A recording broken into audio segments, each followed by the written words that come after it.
Buenas noches. Good evening. I bring the regrets of the CUNY Chancellor, Felix Matos Rodriguez. He originally would have been here in place of me, but a duty call, and there was a emergency Board of Trustees meeting, and he's off working at 42nd Street. So I am Josh Brumberg, the president of the CUNY Graduate Center, and it's my pleasure to welcome you to CNN Voto Latino 2024. Tonight's event is presented by CNN en Español, the Graduate Center's Center for Latin American, Caribbean, and Latino Studies, which is better known as CLACLS, and our Office of Public Programs.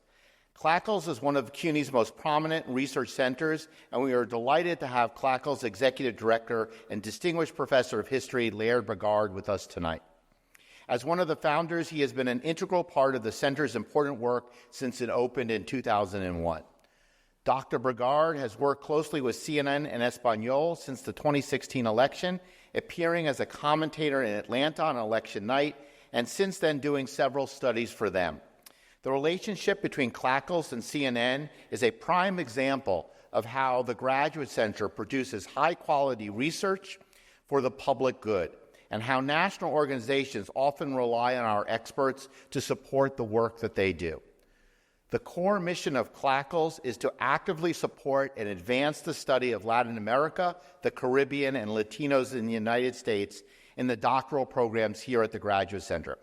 It also aims to provide opportunities for Latino students at the doctoral level. Since its founding, CLACL has given more than $3 million in financial support, as well as mentorships and fellowships to more than 500 PhD students. CLACLS has a flawless track record. Every student who has received a fellowship has gone on to complete their PhD and, most importantly, find a job. Through its flagship program, the Latino Data Project, CLACLS also shares information on the dynamically growing U.S. Latino populations. The project launched in 2003 and has produced more than 100 reports on Latino life in the United States. Dr. Brigard has spearheaded the project, and tonight he will speak for about 10 minutes about his latest research. After that, he will be joined on stage by fellow expert panel. Moderating the panel will be Juan Carlos Lopez, anchor and chief correspondent at CNN Español, and he will moderate a discussion that will include CNN's Democratic strategist, Maria Cardona, Republican strategist, Rocco Velez as well, who is the co-anchor for the CNN News Central, along with Dr. Brigard. But before we get to our discussion, we have a special treat for you. We are so lucky to kick things off with a sneak peek from the upcoming Broadway musical Buena Vista Social Club, which was inspired by the making of this beloved and best-selling Afro-Cuban album. The show ran previously at the Atlantic Theater Company in Chelsea and is scheduled to begin Broadway previews on February 21st of the new year. We have two extraordinarily talented performers from that show with us tonight, and I now like to introduce Renacito Avich and David Oquendo, who will perform Chan Chan. Thank you, and enjoy the rest of your evening.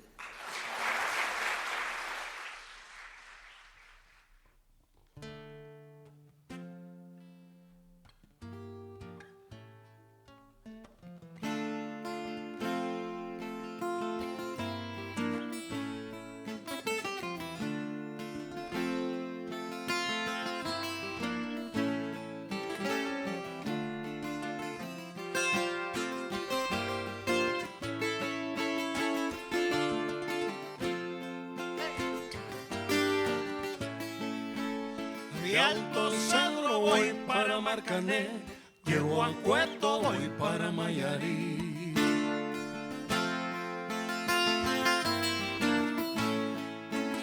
De Alto Cedro voy para Marcané, llego a Cueto, voy para Mayarí.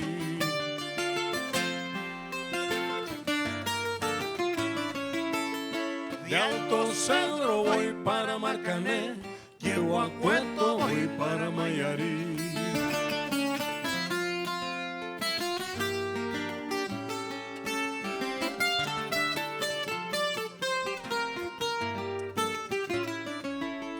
El cariño que te tengo yo no lo puedo negar. Se me sale la babita y no lo puedo evitar.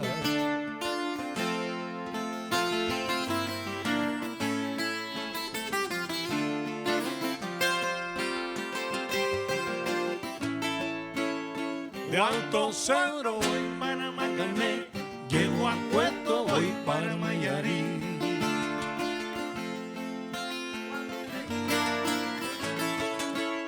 Cuando Juanica y Chan Chan en el mar cernían la arena, como sacudí el jibe, a Chan Chan le daba pena.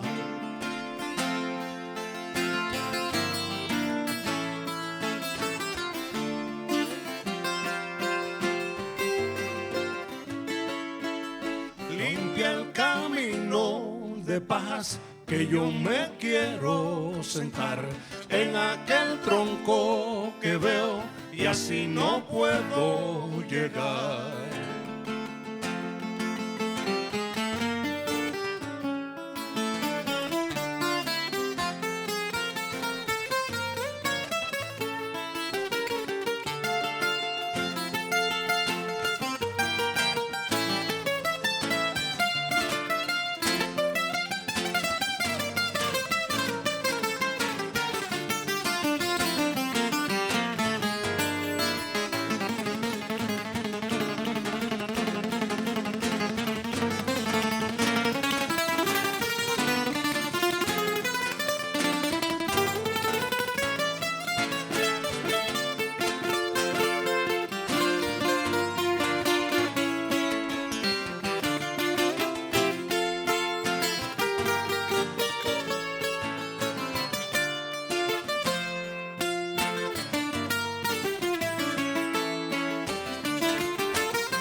De Alto Cedro voy para Marcané, llego a Puerto, voy para Mayarí.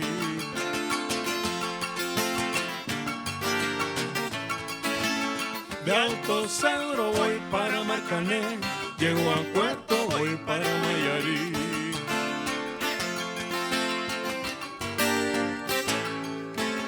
De Alto Cedro voy para Marcané, llego a Puerto, voy para Mayarí.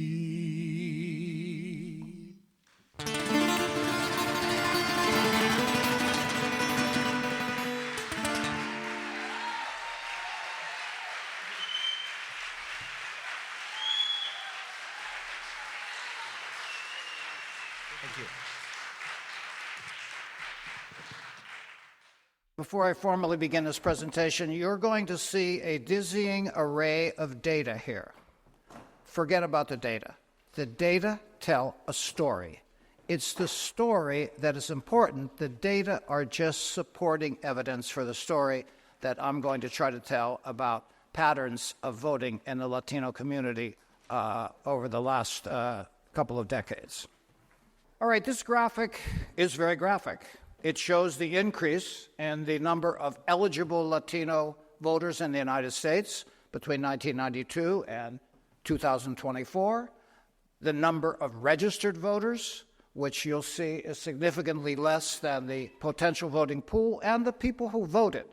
We are estimating that in this next election, some 15 to 16 million Latinos will vote. And let's move on to the next slide. They will comprise about 12 to 13% of all votes cast nationally. Now, the one thing I would like to make clear from the get-go here is that there's no such thing as a Latino vote. There are Latinos who vote, and Latinos are very, very, very different geographically and with respect to national origins. Now, one of the historical issues that Latinos who vote have faced was low registration rates. In the 2020 election, it is the very first time that more than 60% of eligible Latinos actually registered to vote. In all previous elections back to 1992, less than 60% registered. And in the 2020 election, it's the very first time that more than 50% of eligible Latino voters actually went to the polls. So we are hoping that this history of low registration rates, low participation rates, will have ended, and we'll only know after November 5th of this year. Now, what we can see here is the increase in the number of Latinos who registered and the increase in the number of Latinos who voted. And I think that's the important part of this graphic here, that registered voters and actual people who voted have increased significantly. So again, to repeat, we're hoping this breaks the cycle of low registration, low participation rates, because Latino political power is not really being exercised to its full potential due to these lower participation rates. I'll leave the commentators to comment on what the reasons behind this for. That's not my purpose here today. Now, this graphically shows that Latinos had the lowest registration rate and lowest voter participation rate in the 2020 election.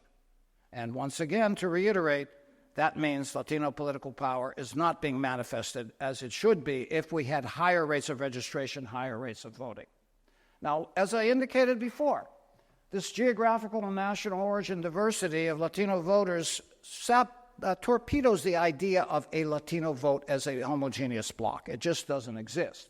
And I think this graphic here really underlines this. You can see that well over 50% of all Latino voters are concentrated in 3 states where we already know probably what the outcome's going to be: California, Texas, and Florida.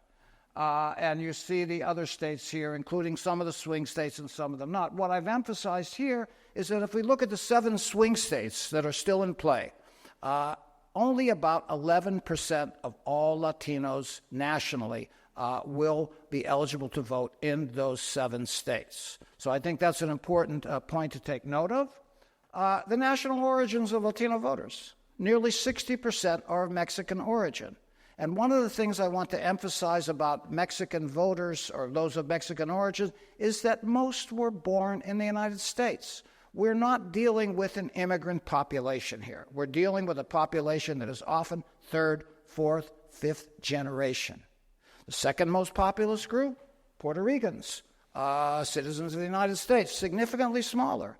So when we see on the news, not on CNN, of course, about a Voto Latino, there is no such thing as a homogeneous Voto Latino. There are different national origins, different geographical specificities. And I might also add that about close to 90% of all registered Latino voters were born in the United States. We're not looking at an immigrant population. There is a naturalized sector of this population, but most were born in the United States. Let's turn to the all-important swing states, and we can see how different they are. Again, underlining the fact that there is no Voto Latino. Obviously, in Arizona and Nevada, we have the largest contingents of Latinos who vote. Most are of Mexican origin. And as I indicated before, most of these people were born in the United States. If we move to Georgia, which is going to be a critical state, we see that 6% of all eligible voters in the state of Georgia are of Latino origin. The largest contingents, Mexicans, Puerto Ricans. As we move down to Pennsylvania, which increasingly seems to be the most critical swing state of them all, we see a totally different picture than we see in the other swing states. We see a predominance of Puerto Rican voters who are concentrated in Philadelphia.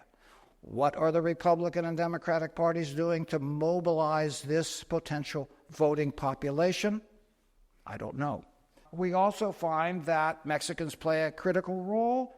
Dominicans, second in importance from a numerical point of view, basically concentrated in Reading, Allentown, Hazleton, Easton, huge numbers of Dominican origin voters, most of whom also were born in the United States. So Pennsylvania is a very different animal than the other swing states. We can see in North Carolina, we're also talking about Mexicans and Puerto Ricans when we talk about Latino voters.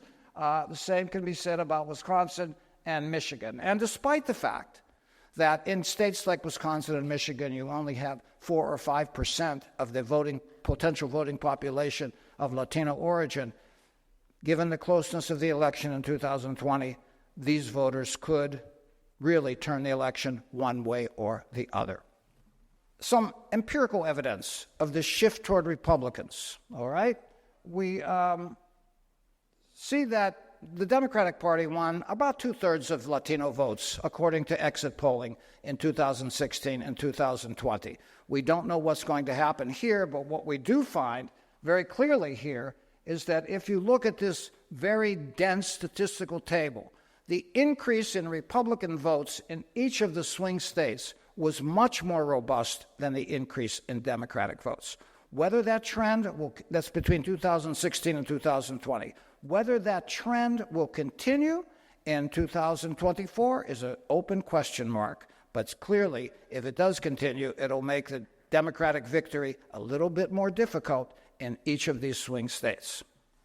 Let's continue to explore this issue of the shift toward the Republican Party, not from polling data, but from actual votes. So I did a study where I looked at the 101 counties in the United States where 50% or more of the population was Latino. And I actually saw the voting totals in these. Now you can see red counties were counties that went Republican, blue counties were counties that went Democratic. If we look at those 101 counties, you see that the increase in Republican votes between 2016 and 2020 was nearly 54%, while the increase in Democratic votes was 29%. So these data clearly show this movement toward Republican voters. And once again, in these 101 counties, 41% of votes were Republican in 2016, 45% in 2020. So these are actual votes. Again, will this trend continue? Who knows? And then I looked at the largest Latino origin counties in the United States. I looked at the largest ones, and these show who won. But when we turn over to the increase in votes, once again, in these largest Latino population counties, we see that Republican votes increased at a more dramatic rate between 2016 and 2020 than Democratic votes. The significance here, 36.5% votes Republican in 2016 in these largest Latino counties, 43% Republican in 2020. Is this graph going to continue through 2024? We're not going to know for a while. Thank you very much. I'd like to invite our fellow panelists to come on up to stage, and we will continue this event.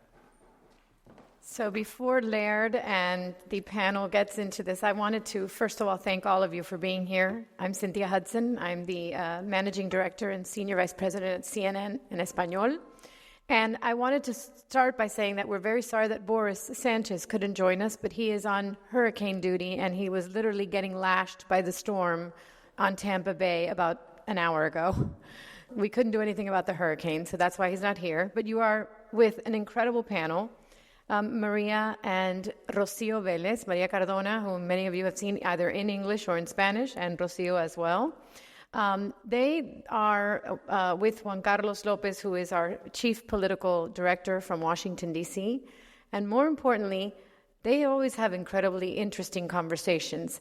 And after seeing this graphs, I can't wait to see what this is going to happen. So I'm going to now leave it to the panel, but I wanted to thank you all and excuse Boris for not being with you all. Thanks.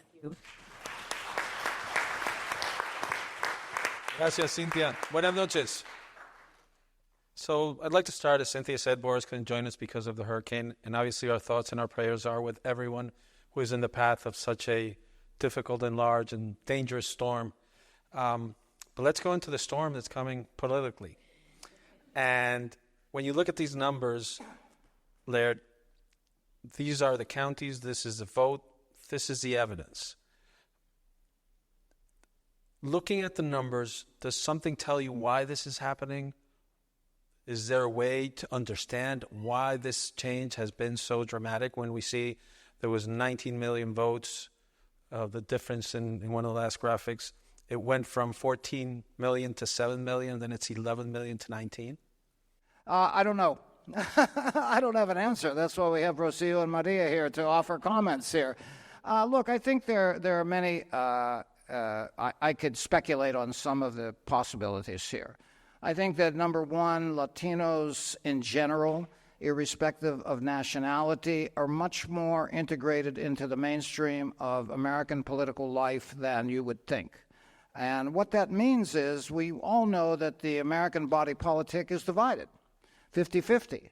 And so there's no reason to say there's some sort of exceptionalism among Latinos, that Latinos are embracing Republicans or Democrats just like the rest of the population is. So I think that's one point, and I'll leave my colleagues to speculate on some of the others. Rocio and Maria, we've talked about this many times.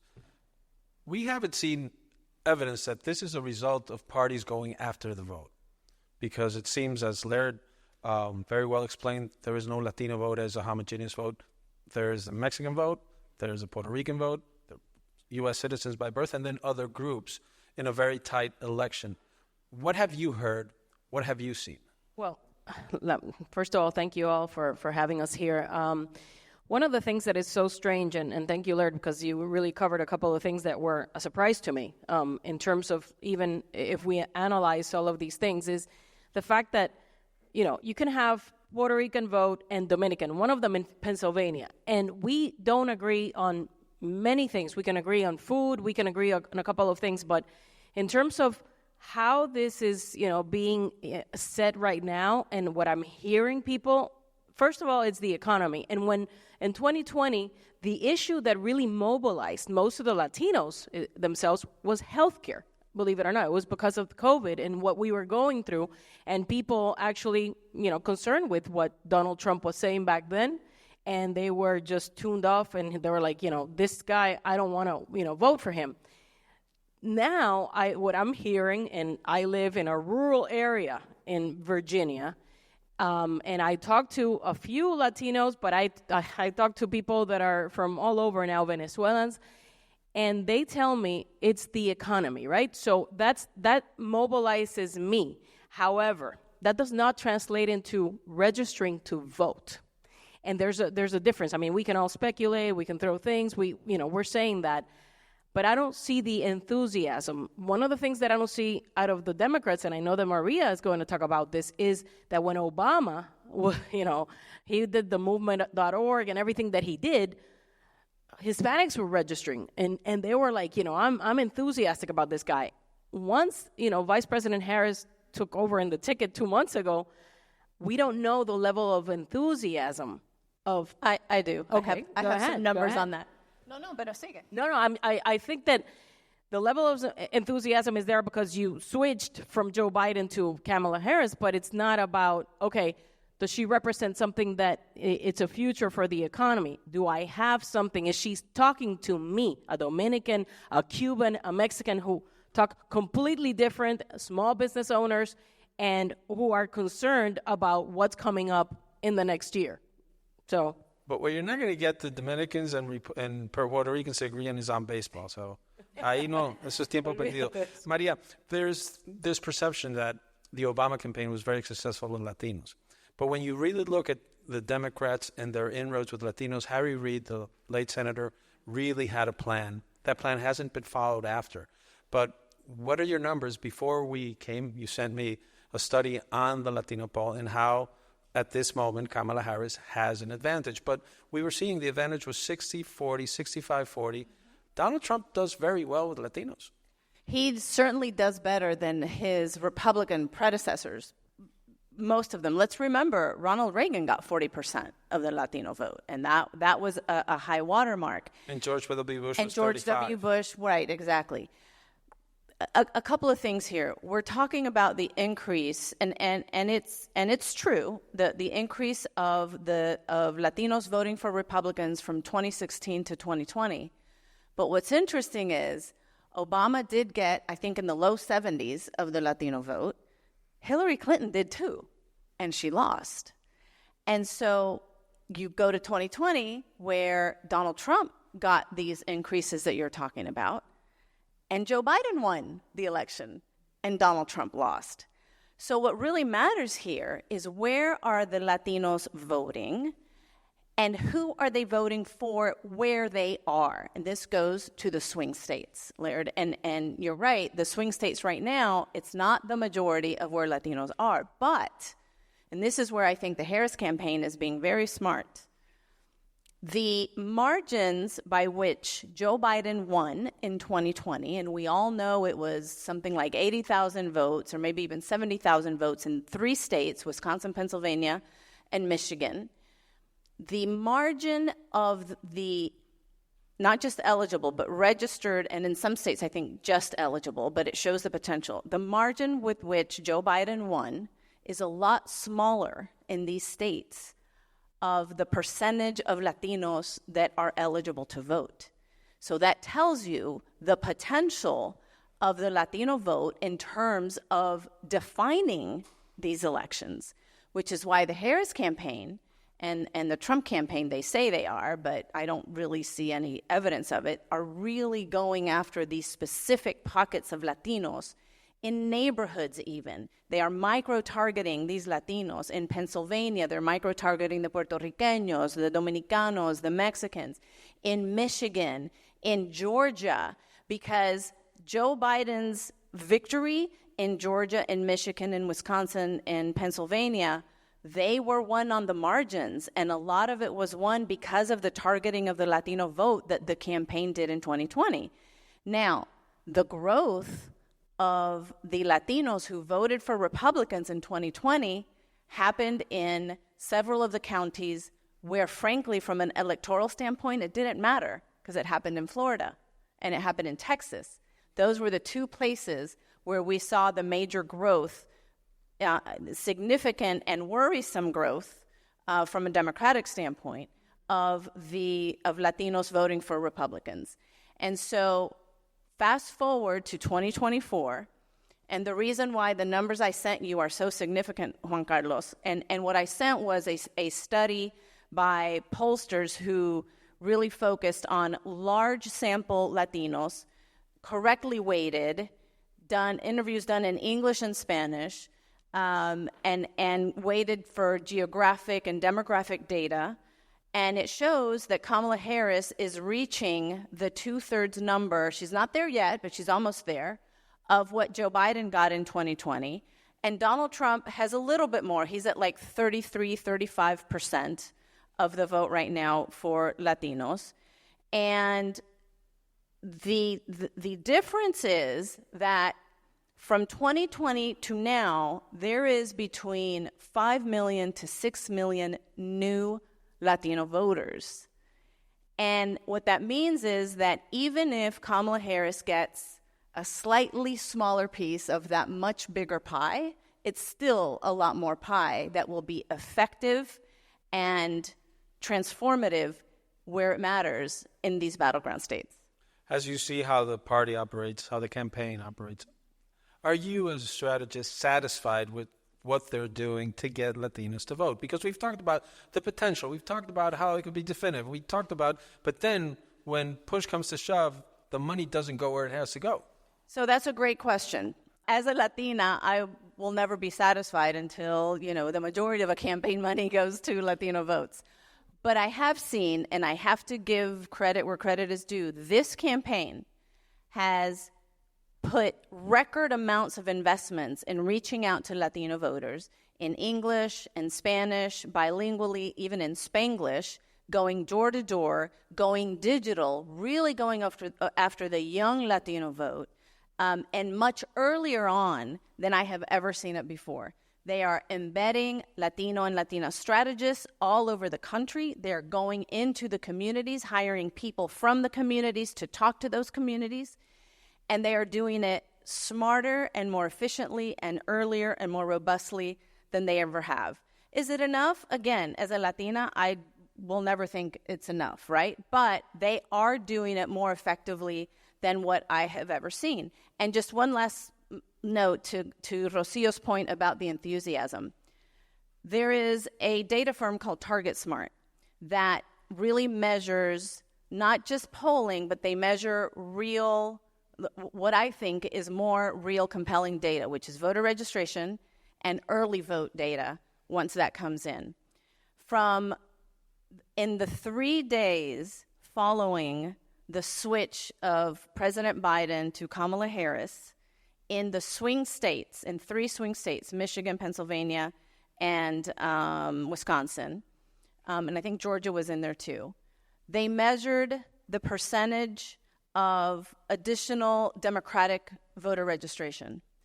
Among young Black women voters, that was an increase of 180% of young Black women who went out to register when they saw that Kamala Harris was the new nominee.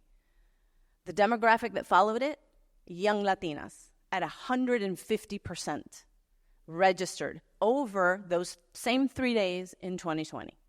So that tells me there is massive enthusiasm for Kamala Harris, who is the first woman of color, of Asian descent, daughter of immigrants from California, a majority Latino state, who understands the issues that are important to Latinos, and she's been focused on the economy. She's been focused on small businesses, giving them the $50,000 grant. She's been focused on home ownership, which, as we all know, is the definition for Latinos of the American dream, giving first homeowners $25,000.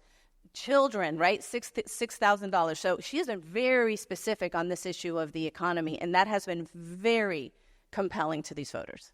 Maria, Rocio, and I have been doing this for a very long time, so I don't even have to ask Rocio. I've just been seeing the expressions, knowing that she has disagreed at some point, so I'm not even asked. Please, go ahead. I can't help it. I mean, my face, twitches, but the thing about, she's been, promising, or she's talking to these voters and telling them about the 50,000 or whatever. You can talk and say, I'm going to give you a $50,000 credit if it's going to be for an unrealized capital gain. That doesn't mean anything to a small Latina who has a food truck or anything, because the first year that she's got to operate that food truck, she may not even make even the $50,000. It doesn't make anything and no sense. You have to talk to a Latina woman, whether it's her pastor talking to her or whomever, or a young Latino, Hispano, Mexicano, Cubano, and you got to talk to them in I saw her yesterday in one interview, and she was talking about Medicare and maybe expanding it to care for a parent, right? The sandwich and that whole generation. sandwich thing. And I said, well, that makes sense, right? And if you talk to a Latina and you tell her, listen, I have to take care of my aging parent and also of my child, and you talk to them in Spanish and English and Spanglish, they're going to understand that. But if you just say, the same answer, which is, I am aspiring and I come from the middle class, and it's just the same platitudes, you're not going to get the message through. And the one thing about Vice President Harris, which is good, is she's disciplined, right?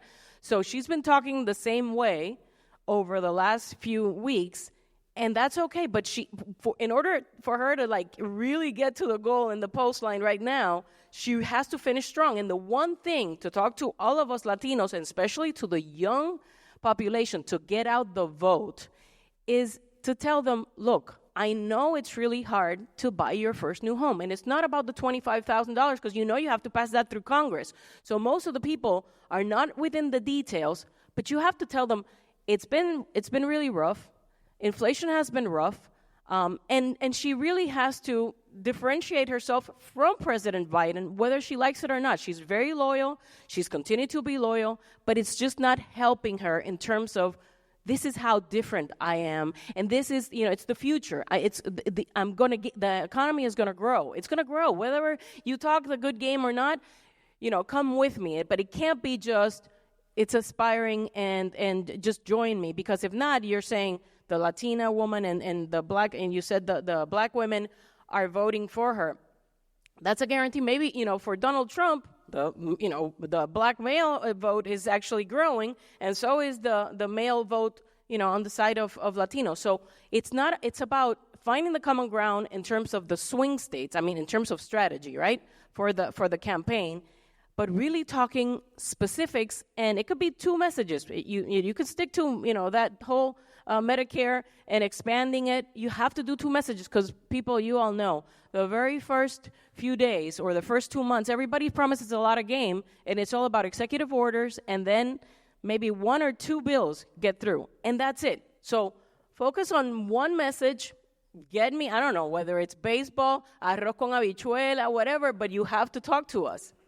Laird, when you look at the numbers, you've been doing this for a long time, many elections. Can you draw a deduction from what you saw from 2020 and the results of that year, 2016 of the results of that year of the Latino vote, or are the numbers too small to do that? Let me make a couple of comments here. First of all, when you analyze the age structure of the Latino population of the United States, it skews toward the younger ages.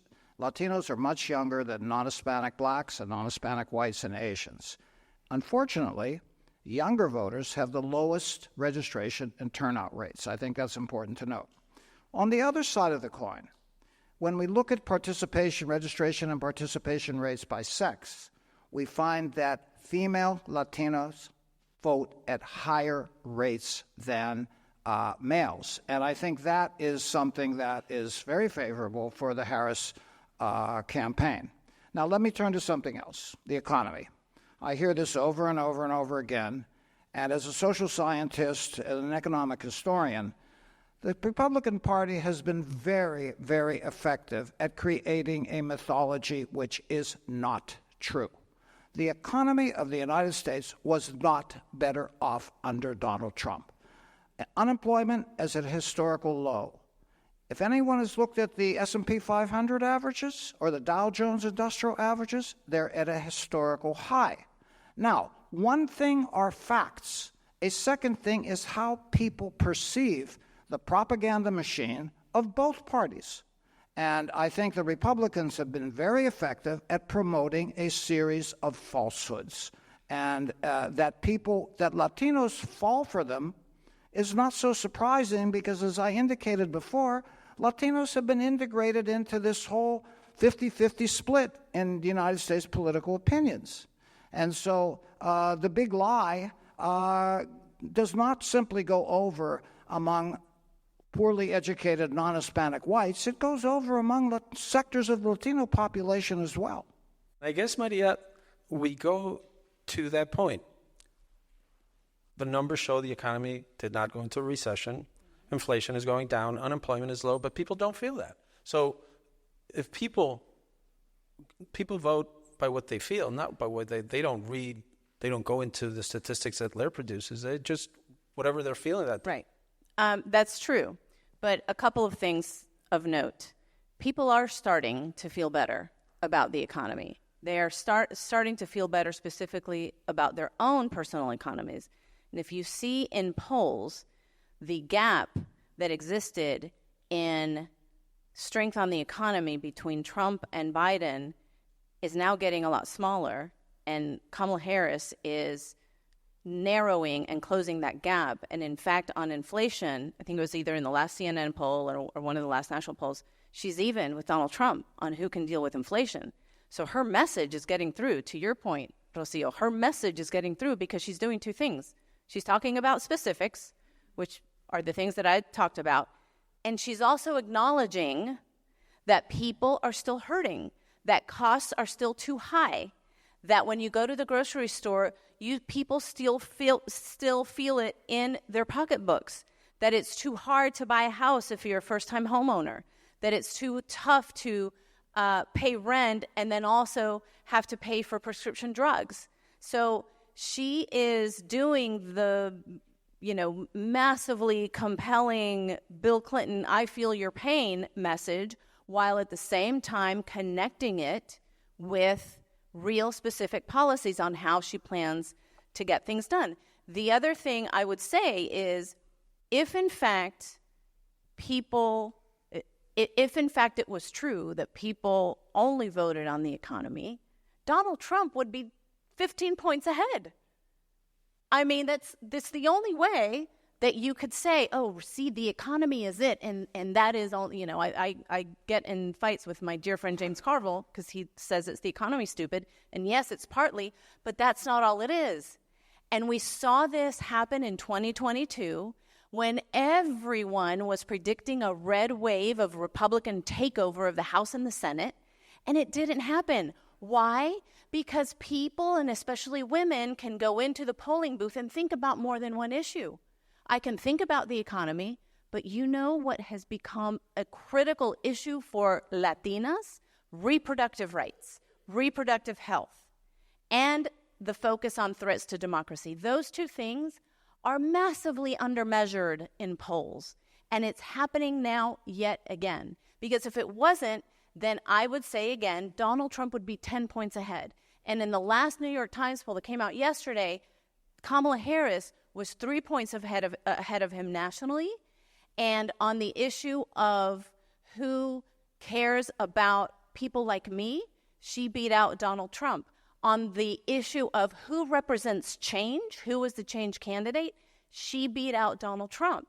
So on all of these measures that people think are the one thing that's going to measure who's going to win, she's doing really, really well. And on the issue of reproductive rights, which I still think, to your point, Laird, that is going to be so mobilizing for women, and especially Latina women. That issue has become front and center for young Latina women. It is going to be incredibly powerful to make sure that they are motivated to go vote. But if we go, the difference between fact and fiction, there's a lot of fiction in this campaign. You look at Donald Trump. So his economic proposal is to impose tariffs. Tariffs will be passed on to consumers. Prices will go up, and different economists have shown that his economic plan would raise the deficit and would make life more expensive. Inflation will go up. He was threatening car makers with tariffs from Mexico, even though he renegotiated the free trade agreement to allow those cars to be made in Mexico.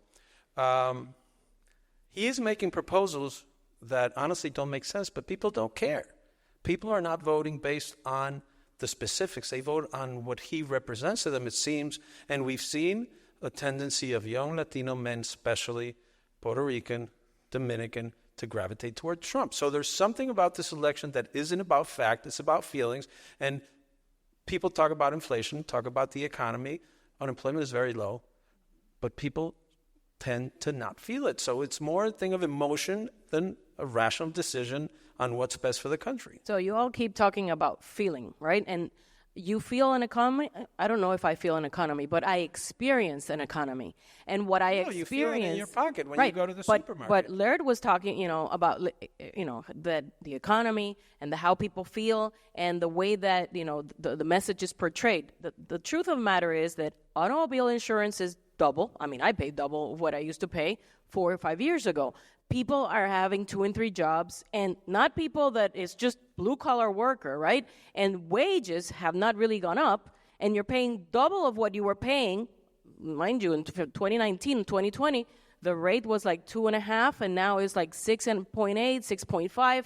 So you're paying double the amount. And so if you're graduating right now, right, from CUNY, and you really feel like I'm going to have an MBA and I'm going to buy my house, and it's $1.8 million or $1.5 million, and you're going to go pay $6,000, $7,000 a month, plus you have those nice, student loans, you're going to experience, not feel that the economy has not gotten better or did get better. And the one thing that I do have to say is the fact that, yes, a lot of people, and S&P and NASCAR and all of the numbers are high. But when you talk to somebody who's really having, like I said, 2 jobs, a small business, and it's feeling the brunt of actually paying higher in insurance for, a liability insurance, automobile insurance, having to, pay for kids, and also, a home and a mortgage, then you're experiencing a different kind of economy. And so then again, if you're experiencing that, and you have someone telling them that what they're going to do is going to make it worse, then why would you gravitate to that Understood. person? And when Donald Trump says, about the tariffs, and you think that's a criticism, the Biden administration actually, rolled over and did they do away with the tariffs? No, they didn't. They followed exactly what Donald Trump is doing. What I'm saying is both campaigns, they're not promising anything that is a solution. So I'm actually saying as an independent, because right now I'm undecided, right? So Kamala Harris has to win my vote. And I talk to people who are independent, and they're saying none of these 2 people who are actually just telling you, when I was president, you were better. And the other one is saying, let's just move from change. What kind of change? You're the vice president, and you are with Bidenomics or Biden, and my economy has not gotten better. So if you want to sway and I agree with Maria on this, the reproductive rights and women's issues, like I said, childcare or caring for your aging parent, that is something that touches the fiber of any independent woman. So those are the messages that you really have to focus. But if you just pretty much hammer on Donald Trump is bad and he's a threat to democracy, and you are losing the vote that you could grasp, which is actually those people who are on the fence and the young voters who are not registering because you're like, you know what, I'm tone deaf. I don't care. These people don't want my vote. They don't want to earn my vote. But they're not just talking about that. Kamala Harris is not just talking about that. In fact, at every single one of her rallies, she goes through all of the policies that I just mentioned. She talks about how costs was still too high. She talks about how she is going to be the one who wants to give everyone an opportunity economy. She talks about wanting to expand the middle class so that everyone feels the benefits of an expanding economy. She talks about how she's going to continue to fight inflation. So she is doing all of that at the same time, which is why I think that what she's doing is very smart. And she's going to the non-traditional places, and I know this makes traditional media people go crazy because she's not doing traditional media. She's doing it all. 60 Minutes, CNN, Call Her Daddy, All the Smoke, Howard Stern. She's going to where the voters are, and that is a very smart strategy with all of these messages, because you can walk and chew gum at the same time if you're an effective campaign that can turn on a dime. And she has had to put together an effective campaign that can turn on a dime because she hasn't had a year and a half to run for president. So I think for everything that she has had to do and for all of the introduction to her history and her biography that she has had to present to the American people, she is in a really good place right now. Do I think she's going to win 100%? No, of course not. I hope she does, Maria, but there's a lot of work still to be done. Two things that I think stand out. She's raised, Kamala Harris, her campaign has already raised $1 billion. So I find that very interesting. The other interesting thing I found is that as the campaign progresses, Donald Trump makes wilder and crazier statements. Do you see that in Rocio as a sign of desperation from Trump, that he sees the internal numbers are not showing what he wants to see? And if Kamala Harris is running such a weak campaign, how is she being funded in that way, and how is she outraising Republicans that normally raise more than Democrats? Exactly, because she's not running a weak campaign. People, and these are the other numbers that I talked about, other than the polls, where you can measure really where people are. And when you measure where and to whom people give money, there is no better measurement of what people are feeling and who they are actually investing their hard-earned money in. And for Kamala Harris to have raised over $1 billion, that tells you a lot right there.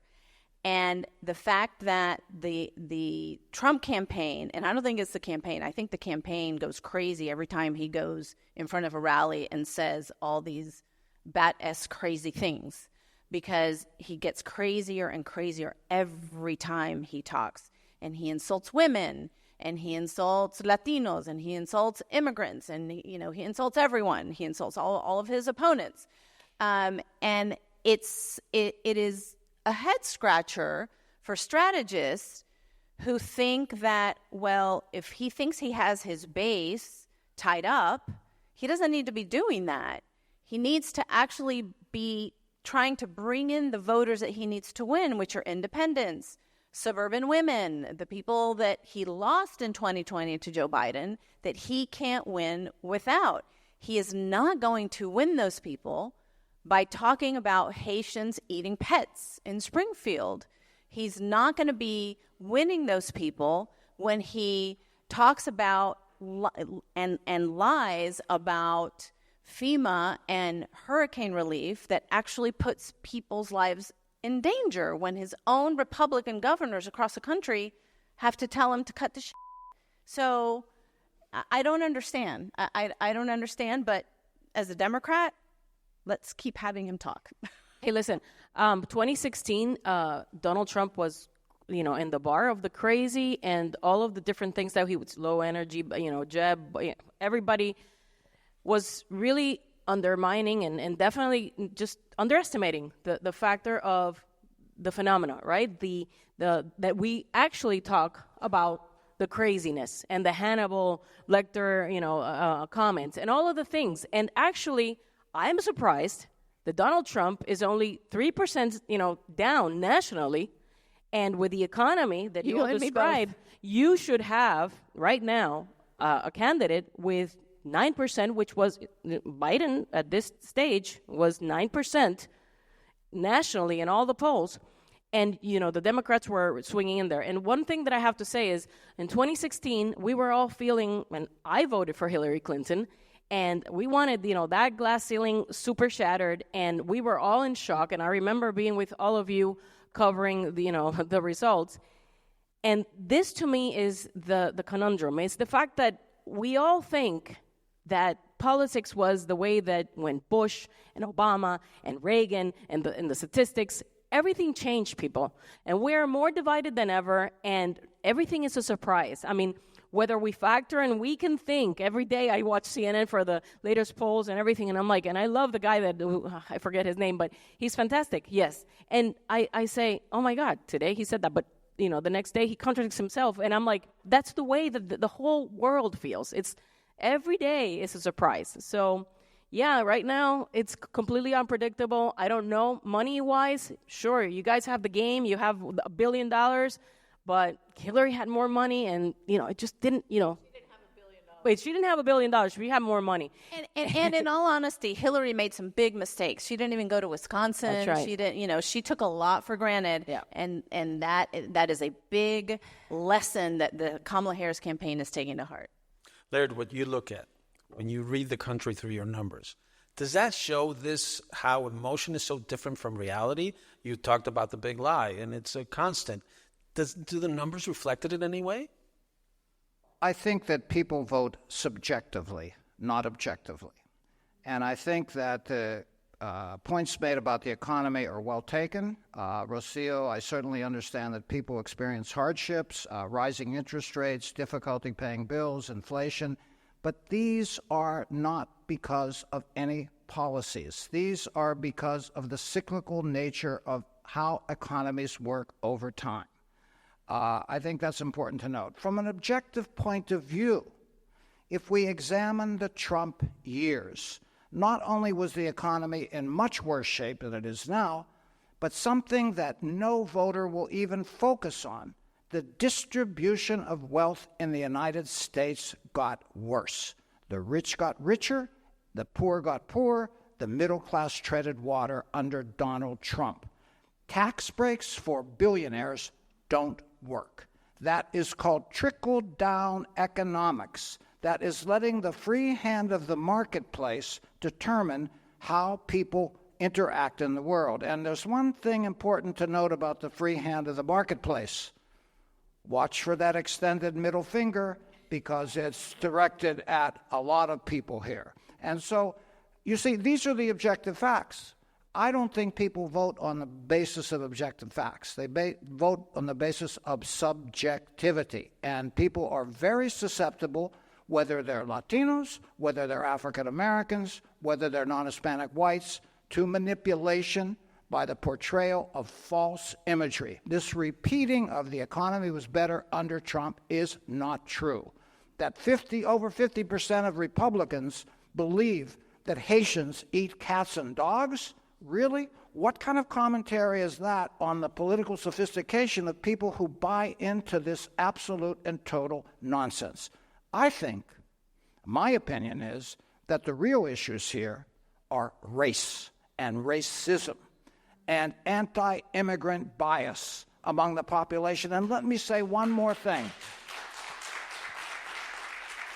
Non-Hispanic whites do not have a monopoly on misogyny or racism. There are sectors of the Latino population that buy into this, that are racist, that are anti-women, And I think that I'm certainly not generalizing about all Latinos in sectors, that Latinos are more like the general population, in my opinion, in terms of the way they perceive the political dynamics of this election and the decisions that they make. So I'd like to thank Dr. Brigad, Rocio, Maria, and all of you for joining us. It's been an interesting experience. We'll be around. We'll be hanging around for a while if you want to come down and chat. Muchas gracias.